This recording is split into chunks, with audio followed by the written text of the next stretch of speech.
Well, Corey, the coronavirus is hitting the NBA hard. They announced Wednesday morning a sixth game in the last few days postponed because of teams just not having enough players to go. Boston, in particular, has been really crushed by this. They knew this was coming to some degree, but man, this is just really hitting everybody right now. The good news is that there's tons of precedent right now. You saw the Premier League, they were able to finish and complete a whole season. College football just did a whole season outside of a bubble. The NFL is looking to complete their season in the next month. So there's plenty of evidence of how to do it the right way and how to deal with postponements and cancellations and all that TV jazz. So I'm not worried about that. And it seems like the confidence in the league office is still at an all-time high, right? Everyone still loves Adam Silver and thinks he's competent. So I'm not worried about it. You have a plan and then you make adjustments in real time. That's kind of how you work in these uncertain situations. So, but it is unfortunate, particularly for teams who are trying to compete for a championship. What do you do, Kurt? When you miss 4 games, 3 games, it's pretty tough. Yeah, I felt bad for Miami last night. I'm like, oh, cool, Miami, Philadelphia showdown. This is 2 kind of top teams in the East. Yeah, no Butler, no Adebayo, no Goran Dragic.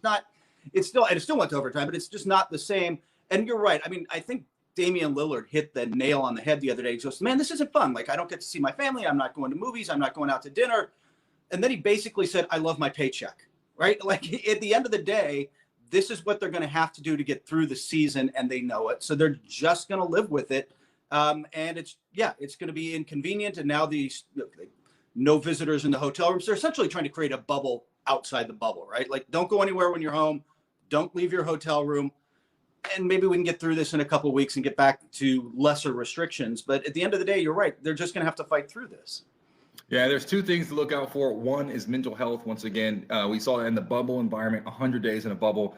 I mean, that's tough for anybody. But I'm curious to see over the course of 6 months, how do guys deal with limited interactions with their family members or significant others or friends. So that'll be interesting to see. And the other thing is the teams that will win are the ones that are disciplined, that have availability, and that have the presence of their stars. And we saw with Kyrie being out for personal reasons for a few games, for 4 games, and then now with the surfacing of that video, we don't know how long he'll be out because the league might take action and sanction him. So when you have one of your best players missing time because of quarantining or contact tracing, that could put you back a few games. And we're talking about home court advantage and playoff seeding. That could matter down the line. So for these teams moving forward, availability, can your stars play? Can they suit up? That's going to be a huge thing. Best ability is availability, right? Like you got to be able to show up. And it is in both conferences.